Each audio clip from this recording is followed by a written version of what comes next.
Okay, so I just did a couple videos about your endocrine system.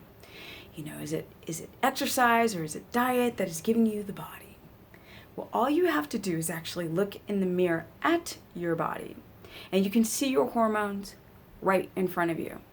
So typically, like today, for example, there's a guy, super lean, lifted his shirt, abs, and I said, turn around, and then I pinched right there. And I was like, but it pinched a lot more. I said, you're storing your fat back here. Now for men, typically they have a really hard time with their lower abdominals and also the back flank area to get as lean as possible. So they diet, treadmill, and they still cannot get rid of that fat. And I often say there's a couple things. Sleep is the big mothership of balancing your hormones. But I really like for people to go and get a reproductive hormone panel. Especially men should really understand where their testosterone is. I mean, it's quite evident when you see a guy's body. You're going to see if he has a hard time to get the gains. With women, typically they have the zone between here and their hips. That is an indication of estrogen dominance. I try to explain to people that when your adrenals are over firing, well, they can do a little thing called gluconeogenesis, which is robbing from one part of the body to give to another. So typically when your protein is too low, or typically when you go too long without meals, your body still needs gasoline to drive the car. So essentially, to get that fuel, you're going to rob from your own amino acids. And I mean, it's everywhere. Now, typically, guys, you've got those little skinny legs.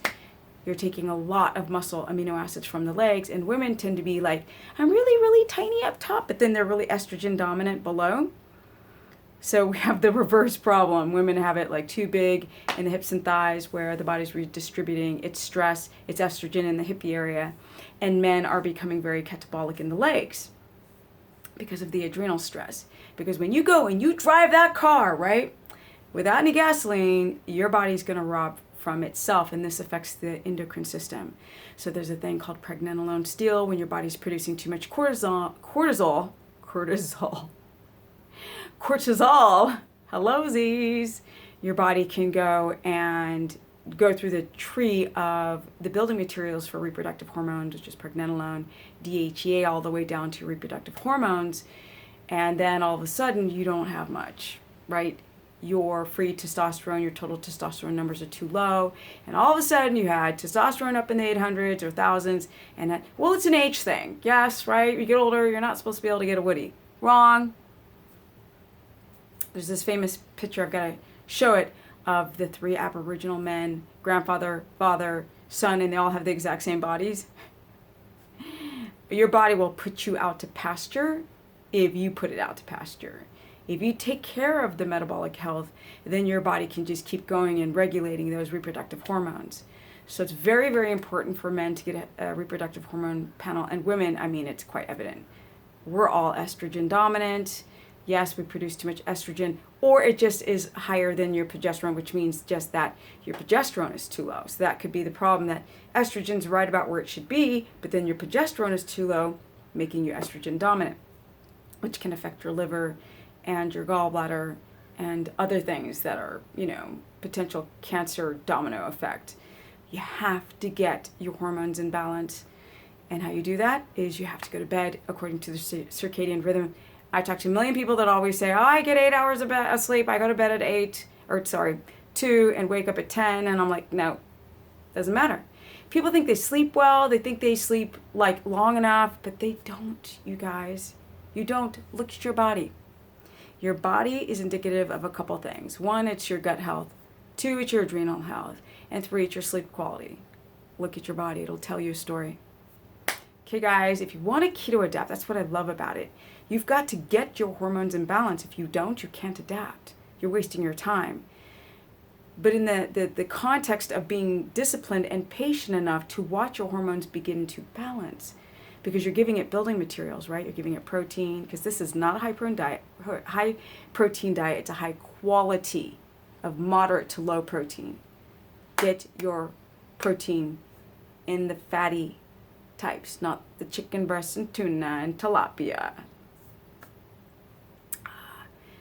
If you guys want to learn more, you can go to stephanieperson.com, Stephanie the Business Person, my Facebook fan page, Stephanie Ketogenic on my Instagrammy. And as you guys know, I'm going to Australia next month. My first date for a speaking tour is March 18th in Melbourne. We're trying to get Sydney confirmed, and then that date will go up next, and then possibly Brisbane. I will be gone 1 month. Yes, my calendar has been closed. A lot of you guys are trying to book consultations. I have not stopped doing them yet. A lot of you guys think that I'm stopping with the consultations. You'll know when I officially stop. And I'm writing my freaking awesome book! Yes! So excited about that. That's what's up. Yes, I'm writing a book. It's going to be the best keto book out there because it's not going to be filled with BS. It's going to be really, really fantastic about me. So be looking out, and I will replay the 30-day challenge that I just had with bonus content. Yes, so I will replay the same one with bonus content, and of course there's a private Facebook group that's included where I will be doing Q&As, live broadcasts to answer questions according to the challenge content and also the bonus challenge content. Okay guys, you know what to do. If you want to learn more, go to stephanieperson.com. Stephanie the Business Person, my Facebook fan page. Stephanie Ketogenic on my Instagram. Me. Boo! And I think I need to peace out and enjoy the day.